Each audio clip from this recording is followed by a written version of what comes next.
시청자 여러분 안녕하십니까? 11월 2일 굿모닝 MBN 시작합니다. 먼저 오늘의 주요 뉴스입니다.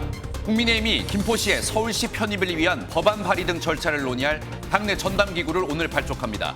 민주당은 여기에 행정 대개혁 제안으로 맞불을 놓으면서 총선을 앞두고 여야의 신경전이 치열해지고 있습니다. 사기 혐의로 체포된 전청조 씨에 대해 경찰이 오늘 구속영장을 신청할 방침입니다. 전 씨는 체포 전 남현희 씨에게도 터질 의혹이 많다고 언급한 것으로 알려져 파장을 예고했습니다. 경기도 의정부의 한 요양병원 건물에서 불이 나 80여 명이 대피했습니다. 대응 1단계를 발령해 약 30분 만에 큰 불길은 잡혔습니다. 이스라엘이 이틀 연속 가자지구 난민 캠프를 공습해 수백 명의 민간인 사상자가 발생했습니다. 유엔 사무총장은 경악했다는 표현을 쓰며 강도 높은 어조로 규탄했습니다. 미국 연방준비제도가 기준금리를 현행 수준에서 동결했습니다. 올해 인플레이션 목표치인 2%로 낮추기 위해 추가 금리 인상 필요성이 예측된 만큼 다음 달 마지막 금리 결정에 시장의 관심이 쏠립니다. 오늘도 전국의 낮 기온이 초여름 수준까지 오르며 포근하겠습니다. 하지만 내일부터 주말까지 전국에 비가 온 뒤 날씨는 급격히 추워지겠습니다. 경기도 김포시를 서울에 편입하려고 하는 국민의힘 구상이 점점 구체화되고 있습니다. 구체적인 방법을 논의할 당내 전담기구가 오늘 발족하는데요. 더불어민주당은 총선을 앞둔 포퓰리즘 정책이라고 비판하면서 행정체계를 전면 개편하자고 맞불을 놨습니다. 무작정 반대하기만은 어려워 민주당의 고민도 복잡해 보입니다. 오늘 첫 소식 이병주 기자입니다. 국민의힘은 경기 김포시의 서울 편입을 추진하기 위한 입법 속도전에 들어갔습니다. 당 핵심 관계자 등에 따르면 최고위원회는 오늘 경기도당 위원장인 송석준 의원을 위원장으로 하는 전담기구 구성을 의결하고 이번 주 안으로 관련 법안도 발의한다는 계획입니다. 서울 편입 논의를 구리, 성남 등으로 넓힐지도 관심인 가운데 당 차원의 여론조사 준비도 착수했습니다.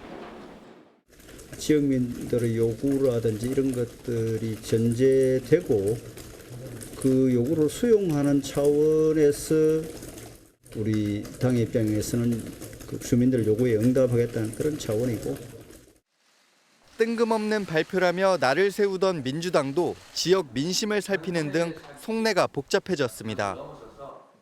섣불리 반대했다가는 편입을 찬성하는 유권자 등으로부터 역풍을 맞을 수도 있기 때문인데 논의의 틀을 확대하자는 역제안을 내놨습니다.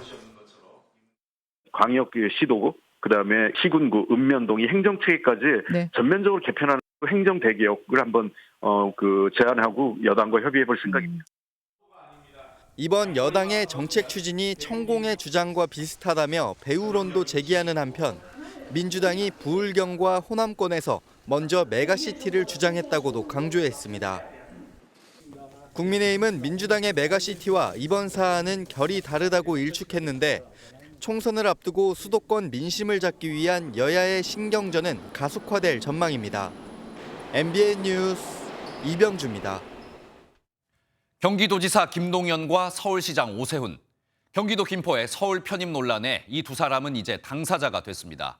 중국 출장 중인 김동연 경기지사는 황당하기 짝이 없다며 반발했지만 오세훈 서울시장은 깊이 연구하겠다며 서로 다른 반응을 내놨습니다. 베이징에서 이재호 기자입니다. 김포의 서울 편입 논란과 관련해 김동연 경기지사가 처음으로 공식 입장을 밝혔습니다. 중국을 방문 중인 김 지사는 동행한 취재진에게 반대 입장을 분명하게 밝혔습니다. 우선 황당하기 짝이 없습니다. 경제와 민생은 뒷전으로 하고 국민 갈라치기 하더니 이제는 국토 갈라치기까지 하고 있습니다. 여당이 총선을 겨냥한 표 얻기 전략이라면 실패할 것이라고 경고했습니다. 선거 전략으로 만약에 내세우는 것이라면 자충수가 될 것입니다. 여당 대표가 이야기하는 것은 그야말로 정치적 계산에 불과합니다. 경기도지사의 반대 입장과 달리 오세훈 서울시장은 김포 편입과 관련해 신중한 반응을 보였습니다. 근접 도시들이 성장해 결합되는 도시 연담화 현상을 논의해야 할 때라며 연구를 시작하겠다고 말했습니다. 서울 시민들의 삶의 질 향상에 어떤 도움이 될 것이냐, 어떤 부작용이 있을 것이냐 이런 것에 대해서 매우 깊이 있는 연구를 시작해 보겠습니다. 오 시장은 다음 주 월요일 김포시장을 만나 서울시 편입과 관련한 구체적인 내용을 논의할 예정입니다. 김동연 지사는 중국 방문 일정을 마치고 내일 귀국하는 대로 대응 전략을 마련할 예정입니다. 하지만 적극적으로 맞서면 여당의 정치 전략에 말려들 수 있다는 분석도 나와 김 지사의 고민이 깊어지고 있습니다. 베이징에서 MBN 뉴스 이조입니다. 경기도 김포가 서울에 편입될 수도 있다는 가능성만으로도 당장 김포의 부동산 시장은 들썩이고 있습니다. 서울에 편입된다면 고질적인 교통 문제가 해결되고 집값도 오를 것이란 기대 때문입니다. 반면 세금만 늘어날 것이라며 서울 편입에 반대하는 목소리도 있습니다. 장명훈 기자가 현장 취재했습니다. 서울 강서구와 경계가 맞닿은 경기 김포시 고촌읍 일대 아파트 단지입니다. 서울 편입을 추진한다는 소식에 인근 부동산 중개업소들은 분위기가 달라졌다고 말합니다. 지금 일단 조짐은 있죠. 우린 전화는 어쨌든 오죠. 관심사는 어쨌든 집값이 더 오를까요? 이런 걸 물어. 매물을 회수하거나 진행 중인 계약을 파기하는 움직임도 감지됩니다. 저한테 얘기한 사람 중에 4사람이 지금 현재 매물을 회수했어요. 아주 급한 사람도 지금은 눈치 보고 있어요. 어제 그래서 하나 또 깨졌어요. 서울 편입과 함께 고질적인 교통 문제가 해결되고 교육 등 인프라까지 확충되면 집값이 급증할 것이란 기대감에 들썩이는 겁니다. 서울 메가시티 편입 후보로 거론된 경기 구리시도 매수 문의가 늘었습니다. 저렴한 거 찾는 손님 문의는 생겼어요. 5, 6억 선에 살 수 있는 것들 볼 수 있냐. 하지만 하남시 등 서울 집값 상승세가 이미 반영된 지역에서는 추가 규제가 생길 수 있다는 우려의 목소리도 나옵니다.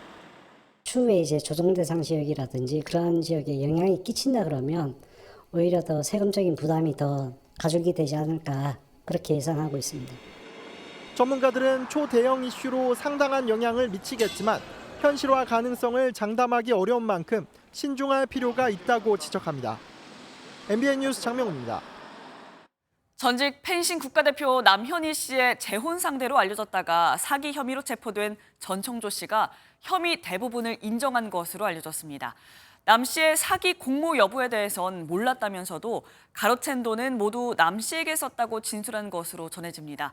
경찰은 오늘 전 씨에 대해 구속영장을 신청할 계획입니다. 이혁재 기자입니다. 그제 오후 경기도 김포의 친척집에서 사기 등 혐의로 체포된 전청조 씨.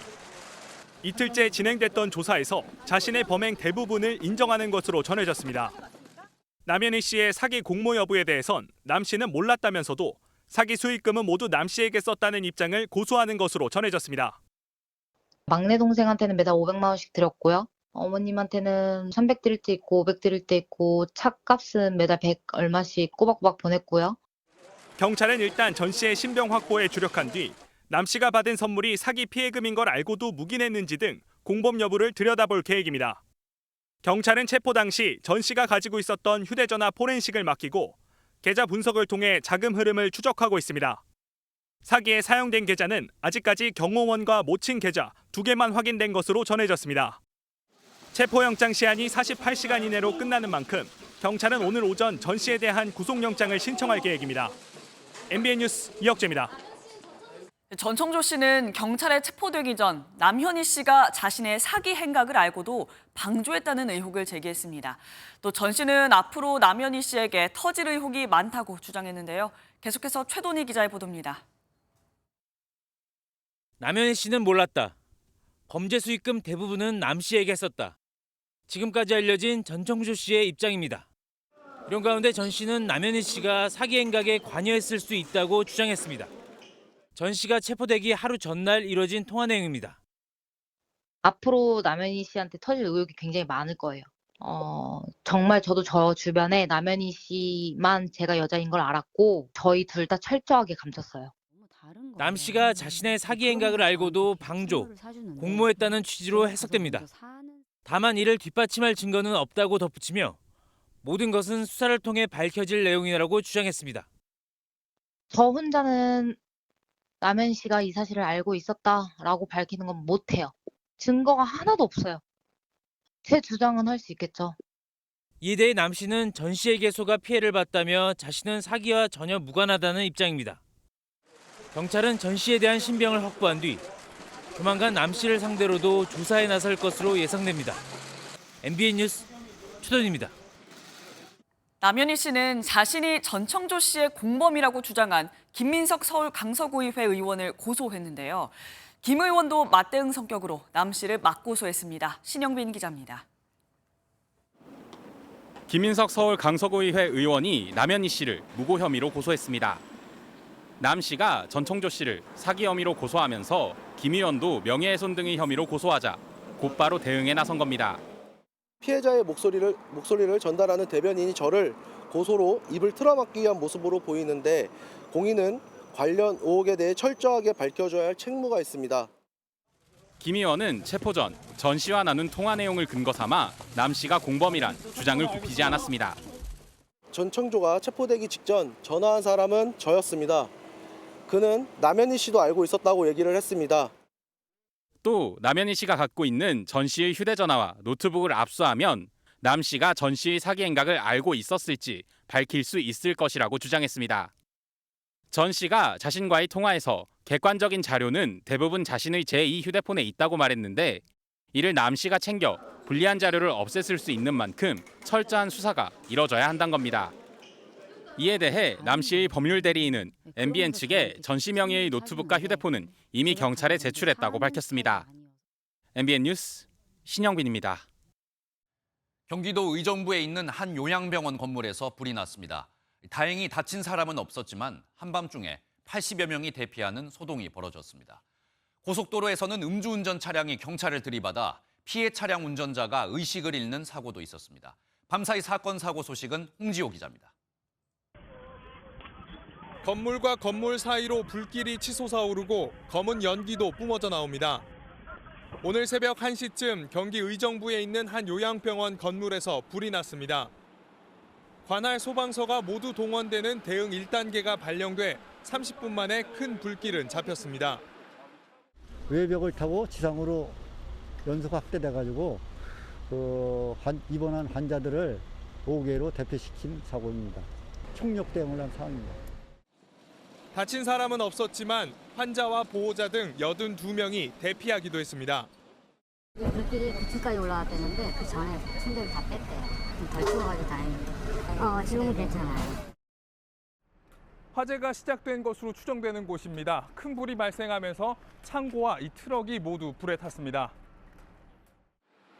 경찰과 소방당국은 날이 밝는 대로 정확한 사고 원인을 조사할 예정입니다.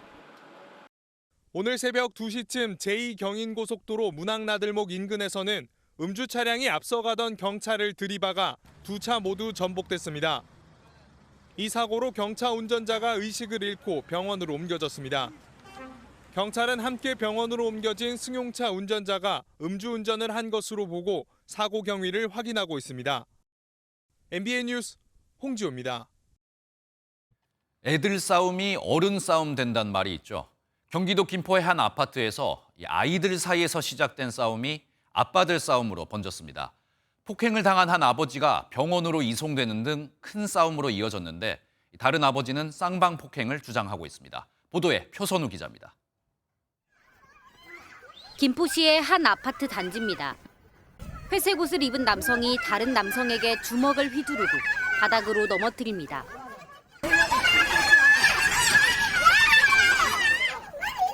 지켜보는 아이들과 여성의 만류에도 거친 몸싸움은 계속됩니다.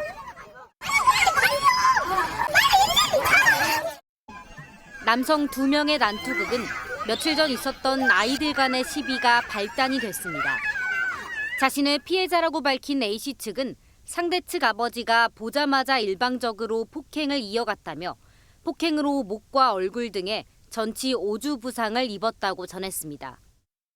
A씨 측은 경찰이 오는 순간까지도 무차별 폭행이 이어졌다며 상대 측 아들과 부인은 말리지도 않았다고 주장했습니다. 또 상대 측 아들이 자신의 아이를 조롱했다고도 전했습니다. 반면 상대 측은 전치 2주의 부상을 당했다며 쌍방 폭행을 주장한 것으로 전해졌습니다. 경찰은 조만간 두 아빠를 불러 사실관계를 조사할 예정입니다. MBN 뉴스 표선우입니다. 경기도 성남의 한 유명 어학원에서 헬로윈 행사 도중 초등학생의 이마가 찢어지는 사고가 발생했습니다. 뼈가 드러날 정도로 큰 상처를 입었는데 이런 사고는 교육청 제재 대상이 아니어서 학부모는 소가리만 하고 있습니다. 노하린 기자가 취재했습니다. 어두운 교실 안. 불빛이 번쩍이며 비명소리가 들리고 귀신 분장을 한 선생님이 다가옵니다. 지난달 27일 경기도 성남의 한 대형 영어학원에서 열린 헬로윈 파티의 모습입니다. 놀란 학생들이 우르르 교실 밖으로 빠져나가는 과정에서 한 학생이 넘어지고 이마를 부여잡고 나옵니다. 쇠로 된 책상 다리에 이마를 부딪힌 A양은 이마가 5cm 찢어진 뼈가 드러날 정도의 상처를 입었습니다. A양의 아버지는 회복되지 못할 경우 이마주름이 제대로 잡히지 않는 등 영구장애를 가질 수 있다는 소견에 막막하기만 합니다. 상처 다리면 부딪히면 당연히 상처를 입게 마련인데 그런 걸 붙여도 예상부터 안전에 최선을 다했다 이런 얘기를 하는지 좀 답답하네요. 이번 사고와 관련해 해당 학원은 홈페이지에 사과문과 함께 학생의 치유를 위해 최선을 다하겠다고 밝혔습니다. 또 2달 전부터 안전 부분을 신경 썼다고 해명했는데 이런 사고는 교육청 제재 대상이 아닌 만큼 학부모만 소가리를 하게 됐습니다. 그냥 사탕 나눠먹는 행사로 아는 분들도 많을 텐데 이렇게 애들 떠다니게 하면서 다칠 위험성도 있는 그런 행사를. MBN 뉴스 노하린입니다. 오늘 하루 중요한 일정을 소개해드리는 굿모닝 오늘입니다. 어떤 일정이 있는지 함께 살펴보겠습니다. 오늘 국회 여성가족위원회가 여성가족부를 대상으로 국정감사를 진행합니다. 김행 장관 후보자 사퇴에 따른 후임 인선 난항 문제와 새만금 잼버리 대회 파행 사태 책임 소재를 놓고 여야 간 공방이 펼쳐질 것으로 보입니다. 대한항공과의 합병의 중대 사안으로 떠오른 화물 사업 매각 여부를 놓고 진통을 겪었던 아시아나항공이 임시 이사회를 재개합니다. 화물 사업 매각이 결정되면 EU 집행위는 대한항공의 시정 조치안 등을 검토한 뒤 연말쯤 아시아나항공과의 기업 결합 승인 여부를 결정합니다. 오전 3선승제 프로야구 플레이오프 3차전이 오늘 열립니다. 앞선 2차례 대결에서 모두 승리한 NC가 오늘도 KT를 꺾으면 대망의 한국 시리즈에 진출합니다. 이스라엘군이 가자지구 북부에 있는 난민촌에 대한 공습을 계속 이어가고 있습니다. 이 과정에서 민간인 사상자는 계속 발생하고 있는데요. 국제사회의 비판이 쏟아지고 있습니다. 장동건 기자입니다. 전차가 기관총과 연막탄을 발사하며 전진합니다. 하늘에서 폭탄이 떨어지자 건물 사이에서 큰 폭발이 일어납니다. 연 이틀 이어진 이스라엘의 가자지구 북부 난민촌에 대한 공습으로 민간인 수십 명이 숨지거나 다친 것으로 알려졌습니다.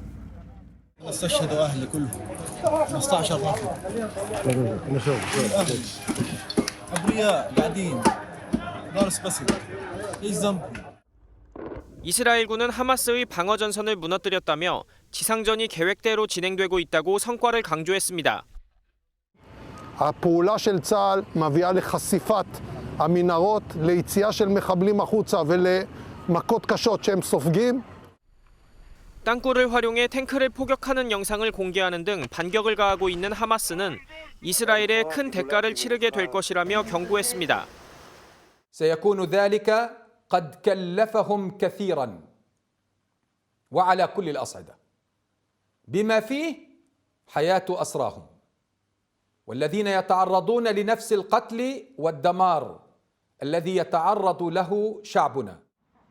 한편 이스라엘의 난민촌 공습으로 민간인 사상자가 계속해서 발생하는 것과 관련해 구테우스 유엔 사무총장은 경악했다는 표현을 쓰며 강도 높게 규탄했고 유럽연합도 비판 수위를 높였습니다.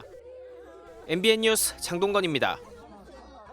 이스라엘의 난민촌 공습으로 국제사회의 비판이 커지자 미국은 곤혹스러운 모습입니다. 백악관은 민간인 피해를 최소화해야 한다며 이스라엘을 우회적으로 압박했습니다. 워싱턴에서 최중락 특파원입니다. 존 커비 백악관 전략소통조정관은 이스라엘의 난민촌 공습에 답변을 피했습니다. We're going to be cautious about reacting to each and every event on the ground. We're still gathering details about this refugee strike and the degree to which maybe it was struck again. 유엔과 유럽연합 등 국제사회의 비판에 직접적인 반응을 자제하며 곤혹스러워하는 모습입니다. 그러면서 이스라엘에는 민간인 피해를 최소화해야 한다는 원론적 입장을 강조했습니다. Continued concern over civilian casualties and urging them to be as careful and deliberate as possible to avoid that risk. 미국이 이스라엘에 당부라는 표현을 사용했지만 우회적인 압박이라는 해석도 제기됩니다. 커비 조종관은 그러나 미군이 평화유지군 역할을 할 가능성에 대해서는 지상군을 투입할 계획이나 의사는 없다며 분명하게 선을 그었습니다. 이런 가운데 블링컨 국무장관은 또다시 이스라엘을 방문하고 이후 한국을 처음으로 찾을 예정입니다. 이번 주 후반에 재차 이스라엘을 방문하는 등 국내외적으로 굉장히 바쁜 일정을 소화하는 와중에도 인태 지역의 핵심 동맹국인 한국과의 관계를 중시하고 있습니다. 워싱턴 외교가에서는 바이든 대통령의 방문 이후 블링컨 장관의 이스라엘 재방문은 전쟁 상황과 관련해서 조율이 안 되고 있다는 반증이라는 해석도 나오고 있습니다. 워싱턴에서 MBN 뉴스 최종락입니다.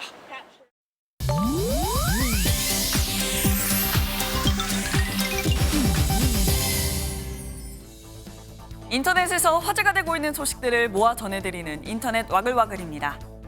그룹 방탄소년단 정국이 미국 빌보드에서 또 한 번의 역사를 썼습니다. 현지 시간으로 지난달 30일 빌보드에 따르면 정국이 지난 20일 공개한 협업곡 투머치가 오는 11월 4일자 핫백에서 44위에 진입했다는 소식입니다. 이로써 정국은 해당 차트에 세븐, 3D, 레프트 앤 라이트, 세븐 페이츠, 차코까지 모두 5곡을 올리는 기염을 토했는데요. 이는 싸이가 세운 K-팝 솔로 아티스트의 핫백 최다 진입과 같은 기록입니다. 앞서 싸이는 강남스타일, 젠틀맨, 행오버, 데디, 협업곡 데댓을 핫백에 올렸는데요. 정국은 내일 첫 솔로 앨범 골든을 발매하는 만큼 빌보드 차트에서 다시 신기록 행진을 이어갈 것으로 기대되고 있습니다. 이스라엘과 팔레스타인 무장정파 하마스 간 충돌로 미국 마블 스튜디오가 다소 난처해졌습니다. 지난해 마블은 2024년 개봉 예정인 영화 캡틴 아메리카의 차기작에 이스라엘인 여성 슈퍼히어로 샤브라를 합류하고 해당 역할로 이스라엘인 배우 시라 하스를 캐스팅했다고 밝혔는데요. 이를 두고 팔레스타인과 아랍권 국가들의 비난이 일었는데 지난달 이스라엘과 하마스 충돌이 시작되면서 이 사브라 캐릭터가 도마에 오른 겁니다. 원작에선 아랍계 국가의 적대적인 인물인데다 1982년 레바논에서 민간인 수백 명이 희생된 사브라 샤틸라 학살을 연상시킨다는 지적도 나오고 있다는데요. 마블의 세계적 영향력을 생각한다면 캐릭터 설정에 신중해야 한다는 목소리가 나오고 있습니다. 지난주 기온이 27도를 넘으며 따뜻했던 미국 시카고에 갑자기 첫눈이 내리면서 겨울이 찾아왔습니다. 외신에 따르면 현지 시간 지난달 31일 헬로윈 날 시카고 지역 기온이 영하권으로 떨어지며 폭설이 내렸는데요. 사탕을 얻으러 나온 어린이들을 당황시켰습니다. 아직 채 지지 않은 가을꽃에는 흰 눈꽃이 폈고 집 앞에 놓여있던 호박에도 소복하게 눈이 쌓였습니다. 특히 이날 일부 지역엔 눈 앞이 보이지 않을 정도로 많은 눈도 쏟아졌다는데요. 시카고에서 10월 31일에 첫눈이 내린 건 기상 관측이 시작된 1884년 이후 딱 8차례밖에 없을 정도로 흔치 않은 일이라고 하네요. 인터넷 와글와글이었습니다. 윤석열 대통령이 국민들의 어려움을 직접 듣기 위해 마련한 자리에서 카카오의 택시에 대한 횡포는 매우 부도덕하다며 반드시 제재해야 한다고 작심 비판했습니다. 또 은행들 역시 갑질이 심한 기득권층이라며 독과점 시스템을 바꾸겠다고 강조했습니다. 원중희 기자입니다. 국민 목소리 경청하겠습니다라는 팻말을 앞에 두고 윤 대통령이 시민들과 둘러앉았습니다. 첫 번째 발언자로 나선 한 택시기사가 카카오의 횡포에 대해 토로하자 윤 대통령은 작심한 듯 비판을 쏟아냈습니다. 이 카카오의 택시에 대한 이 횡포는 매우 부도덕합니다. 이거는 반드시 정부가 제재를 해야 되니까. 카카오가 약탈적 가격으로 시장을 장악한 다음 가격을 올려서 받아먹는다며 카카오의 수수료 문제를 지적한 겁니다. 윤 대통령은 높은 대출 금리로 고충을 겪는 자영업자의 호소를 듣고 은행에 대해서도 강도 높게 비판했습니다. 근데 우리나라 은행들은 갑질을 많이 합니다. 은행의 이런 독과점 행태는 이건 정부가 그냥 방치해서는 절대 안 됩니다. 회의는 1시간 50분 가까이 이어졌고 참석자들은 물가, 대출, 취업 문제 등 여러 가지 고충을 털어놨습니다.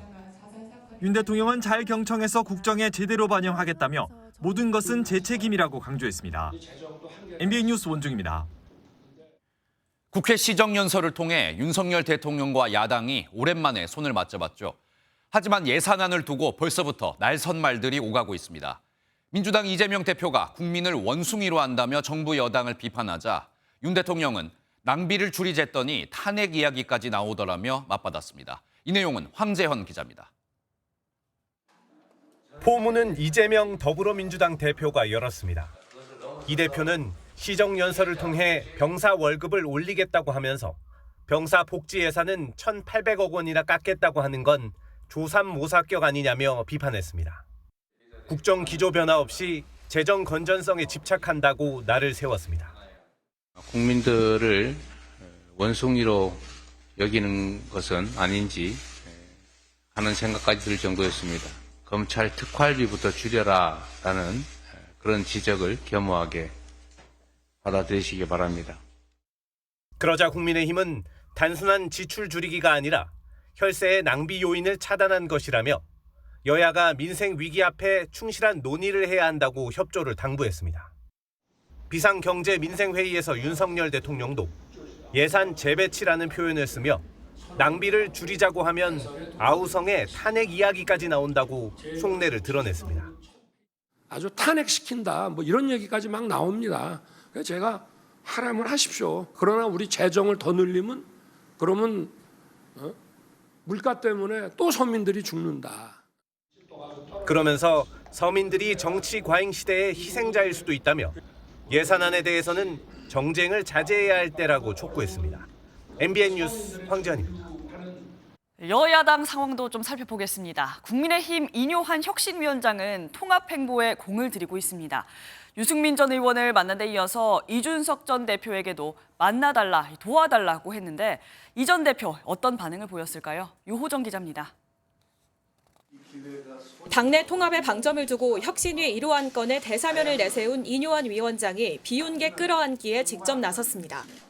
대통령과 각을 세우던 유승민 전 의원을 만난 데 이어 이준석 전 대표에게도 거듭 손을 내밀고 있습니다.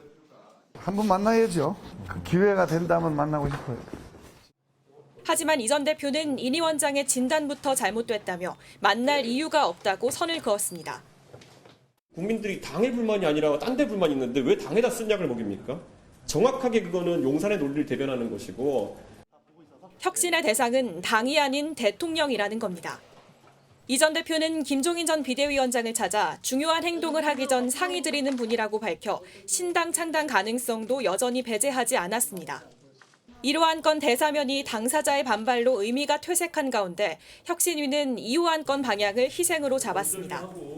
동일 지역구 3선 초과 연임 금지, 불체포 특권 포기나 면책 특권 폐지 등이 거론됩니다. MBN 뉴스 유호정입니다. 더불어민주당은 조정식 사무총장을 단장으로 하는 총선기 획단을 띄우면서 본격적인 내년 총선 준비에 돌입했습니다. 그런데 이 조 사무총장은 비명계가 친명색채가 짙어서 문제가 될 수 있다고 지적해온 인물인데요. 아니나 다를까 발표 직후부터 친명기 획단이라는 비판이 나오고 있습니다. 강영호 기자입니다. 민주당이 내년 4월 총선 준비를 총괄할 총선 기획단을 출범시켰습니다. 친명계 조정식 사무총장을 단장으로 하는 기획단에는 정태호 민주연구원장, 한병도 전략기획위원장 등 현역 의원 9명과 원외인사 4명으로 구성됐습니다. 새로운 22대 국회에서 책임져야 할 어떤 정치 혁신, 민생 회복 방안에 대한 비전, 또 효능성 있는 정책의 방향성 이런 것들을 제시하게 될 것입니다. 민주당 내에서 당장 반발의 목소리가 나왔습니다. 당 혁신을 요구하고 있는 이완욱 의원은 조정식 사무총장은 물론 원외 인사들 몇 면을 거론하며 친명일색이라고 지적했습니다. 총선 기획단이 아니라 친명 기획단이라며 친명계 사당화가 완성되는 것을 보면서도 입을 다물고 있어야 하느냐고 반문했습니다. 최소한 직립지대에 있는 의원이 들어가서 사무총장을 맡고 뭐 이런 것들이 필요하다는 주장이죠. 이상민 의원은 한 발 더 나아가 조정식 사무총장이 문제가 아니라 이재명 대표가 자리를 지키는 한 비명계에 대한 공천 보복이 있을 수 있다고 지적했습니다. 지도부는 이미 갖춰진 이른바 시스템 공천에 따라 공정한 공천이 가능하다는 입장이지만 비명계 요구가 반영되지 않은 총선기획단 인선만을 놓고도 민주당 내용은 이어질 전망입니다. MBN 뉴스 강영우입니다.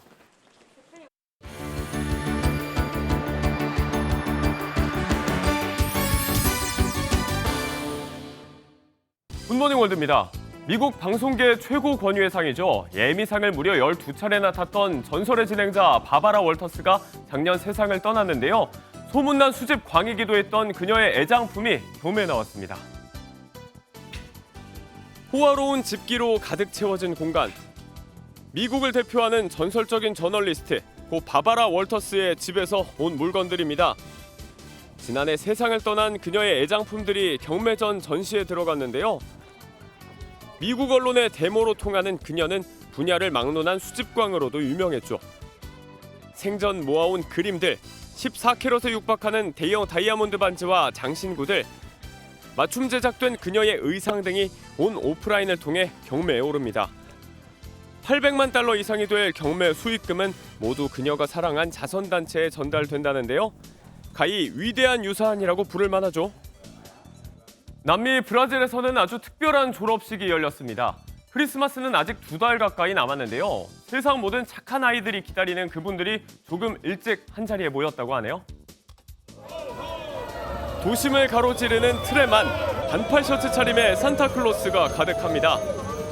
행인들에게 거침없이 인사를 건네고 목 놓아 캐럴 떼창을 선보이는데요. 남반구 브라질은 아직 한여름인데 벌써부터 흥이 많이 올랐죠. 브라질 리우데자네이루 산타 학교의 졸업식 날 모습입니다. 빛나는 졸업장과 함께 올 크리스마스에 공식적으로 활동할 수 있게 된 50명의 새내기 산타들인데요.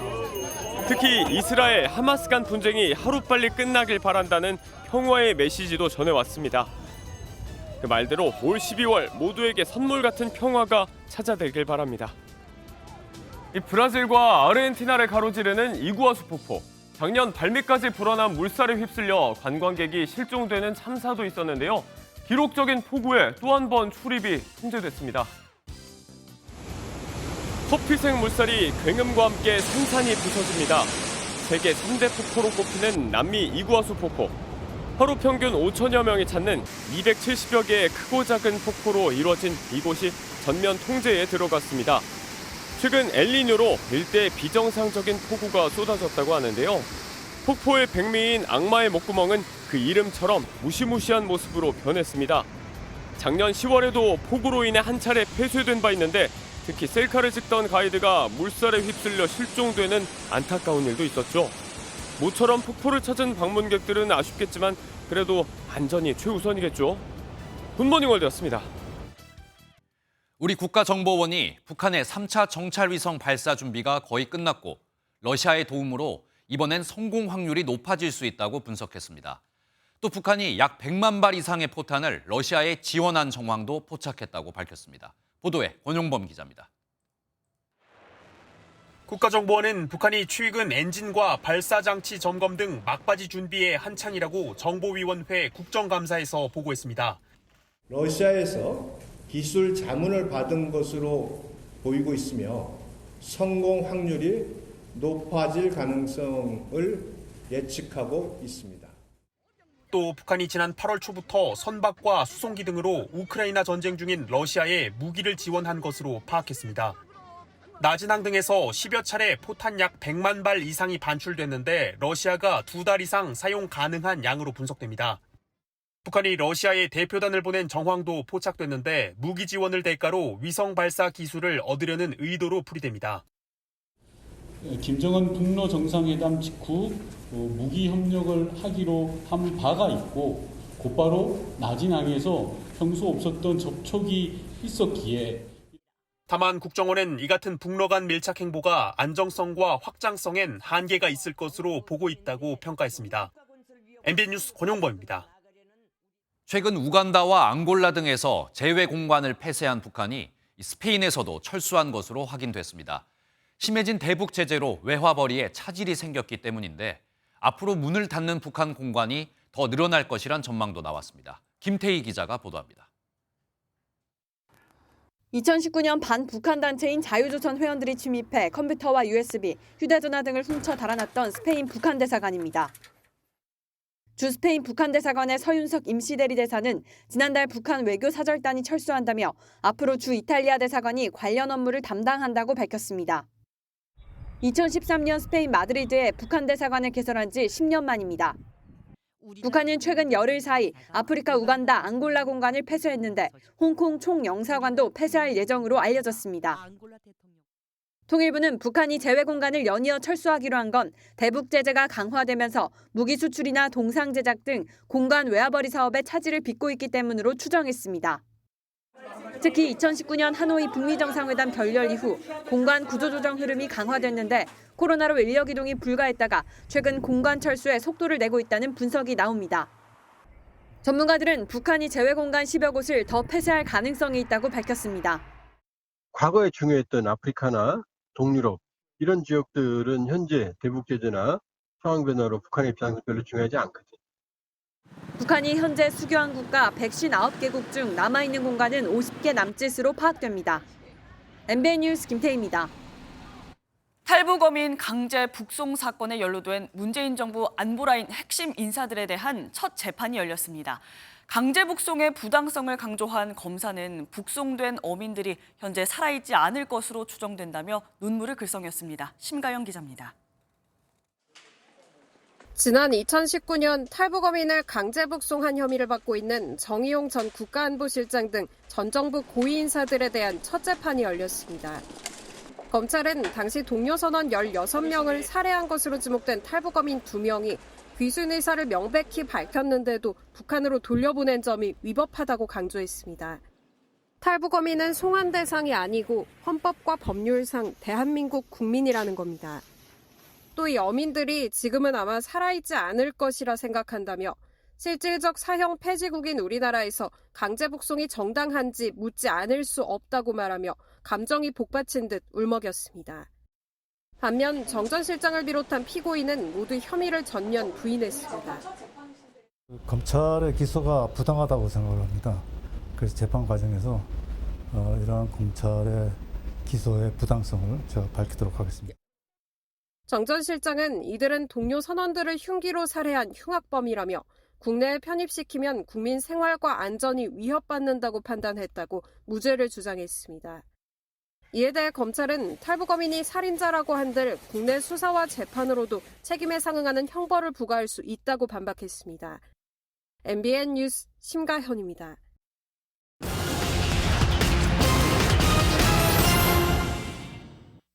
최근 우리 한식의 필수적인 제품 가격이 급등하면서 외식 물가를 끌어올리고 있습니다. 된장과 고추장이 40%, 31%로 가장 많이 올랐고 참기름 가격도 23%나 올라 밥상 물가를 위협하고 있습니다. 유통업계는 국제 설탕 가격이 오른 데다 기후 요인으로 천일염 생산이 줄어든 것이 영향을 미쳤다고 분석했습니다. 비경제 활동 인구 중에서 큰 병을 앓거나 특별한 이유가 없는데도 일을 하지 않는 이른바 취어스 민구가 청년층에서 급증했습니다. 취어스 민구는 지난해보다 8만 3천 명 늘어났는데 20대와 30대에서 2만 8천 명, 3만 8천 명이 늘어 가장 큰 증가폭을 보였습니다. 이런 청년 10명 중 3명은 원하는 일자리를 찾기 어려워 쉬고 있다고 답했습니다. 금융감독원이 비양심적인 행위를 저지른 우리나라 회계법인을 적발했다고 밝혔습니다. 이 법인은 배우자를 직원으로 채용해 부당하게 급여를 지급하거나 동생 소유의 회사에 서류상 하청을 주는 등 부당 회기를 저지른 것으로 드러났습니다. 금감원은 해당 법인에 대해 엄중 조치하고 유사 사례에 대한 점검도 확대할 방침입니다. 지금까지 굿모닝 경제였습니다. 미국 연방준비제도가 기준금리를 5.25%에서 5.5%로 유지한다고 발표했습니다. 지난 9월에 이어 2번 연속 동결입니다. 개인 소비 지출 가격 지수 상승률이 지난 9월 3.7%를 기록하면서 하락세를 이어갔고 근원 소비자 물가 지수도 둔화세가 계속된 것이 금리 동결의 배경으로 꼽힙니다. 앞서 올해 인플레이션 목표치인 2%로 낮추기 위해 추가 금리 인상 필요성이 예측된 상황에서 다음 달 있을 마지막 금리 결정에 시장에 관심이 쏠립니다. 매일 아침 출근길 인파로 서울 지하철은 발 디딜 틈 없이 복잡합니다. 서울교통공사가 일부 전동차 객실에 의자를 뜯어내 혼잡도를 낮추는 시범 사업에 나섭니다. 숨막히는 지하철에 숨통이 트일 수 있을까요? 정주영 기자입니다.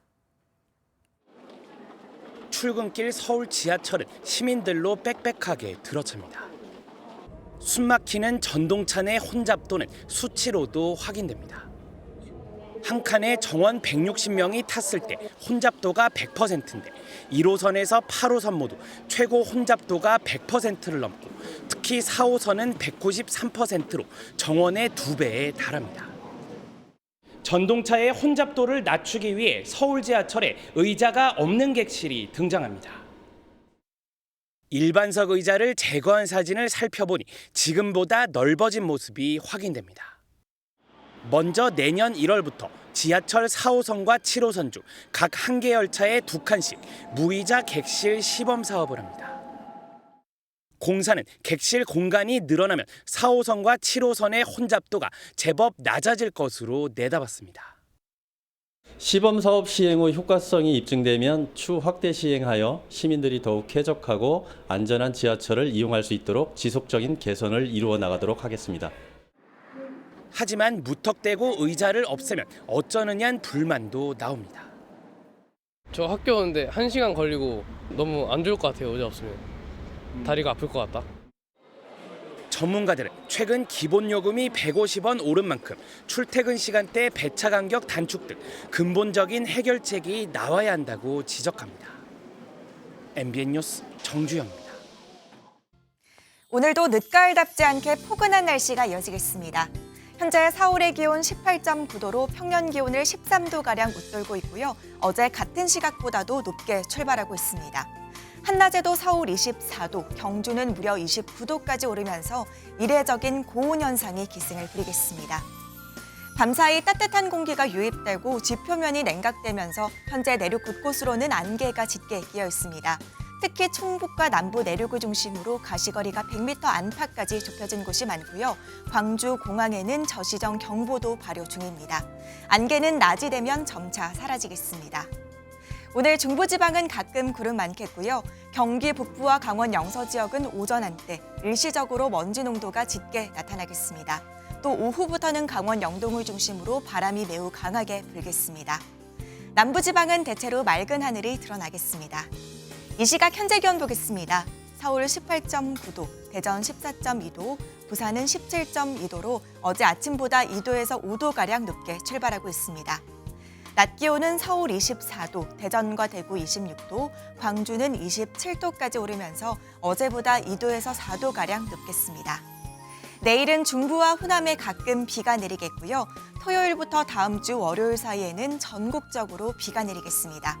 이후로는 기온이 급격하게 떨어지면서 날이 부쩍 추워지겠습니다. 날씨였습니다. 목요일 아침 굿모닝 MBN 마치겠습니다. 함께해 주신 여러분 고맙습니다.